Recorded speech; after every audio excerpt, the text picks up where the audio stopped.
मुझे बताए कि आगे क्या हुआ। तब साधु बाबा गंभीर स्वर में बोले, हे वत्स, आगे वही हुआ जिसका मुझे पहले से ही भय था। मैंने लखन को जाने से पहले बार बार समझाया था और उसे अच्छी तरह से उस दुष्ट दानव की शक्तियों से अवगत भी करवाया था, पर उसने मेरी बात नहीं मानी और अपनी पत्नी को बचाने के लिए उस दैत्य से भिड़ गया। फलस्वरूप उस धूर्त दानव ने छल कपट से उसे भी पत्थर का बना दिया। इतना सुनते ही महेंद्र को कांटो तो खून नहीं, उसका चेहरा एकदम से पीला पड़ गया और हल्क सूख गया। कुछ दिन पहले ही तो उनके पिताजी उन्हें छोड़कर चले गए थे और अब उसे जान से भी प्यारा छोटा भाई लखन भी पत्थर का बन गया। उसकी हालत देख महात्मा जी उसे सांत्वना देते हुए बोले, बेटा अब क्या हो सकता है, होनी को कौन टाल सकता है। महेंद्र तो जैसे शून्य में था, मानो उसके शरीर में प्राण ही ना हो। कुछ देर तक वहाँ घोर सन्नाटा छाया रहा। कुछ होश ठिकाने आने पर आंखों में अश्रु लिए महेंद्र बोला, हे महाराज, अब आप ही मेरी मदद कीजिए और मुझे रास्ता दिखाए जिससे मेरा अनुज फिर से अपने मानव रूप में लौट आए। महेंद्र की बात सुन महात्मा जी बोले, बेटा ऐसा तो कोई रास्ता नहीं है। जैसा कि मैंने बताया, उस दुष्ट दानव की 7 गुत्थियों का जवाब देना ही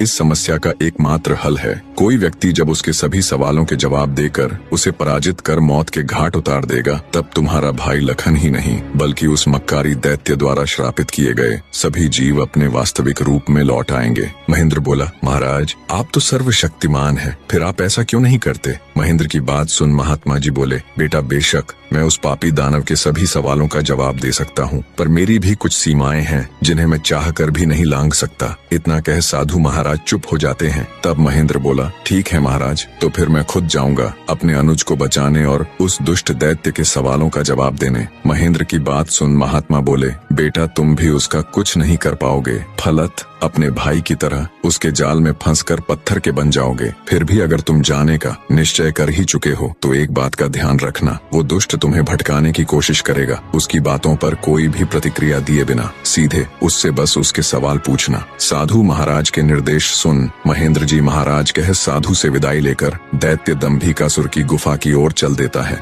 कठिन यात्रा करने के पश्चात महेंद्र उस भयानक गुफा के द्वार पर पहुंच जाता है और दैत्य दंभिकासुर को पुकारता है, हे दुष्ट दानव, बाहर आ, मैं आज तेरे सभी सवालों के जवाब दे तेरा काम तमाम कर दूंगा। महेंद्र की बातें जब दंभिकासुर सुनता है तो गुस्से में लाल पीला होकर भागता हुआ गुफा से बाहर आता है।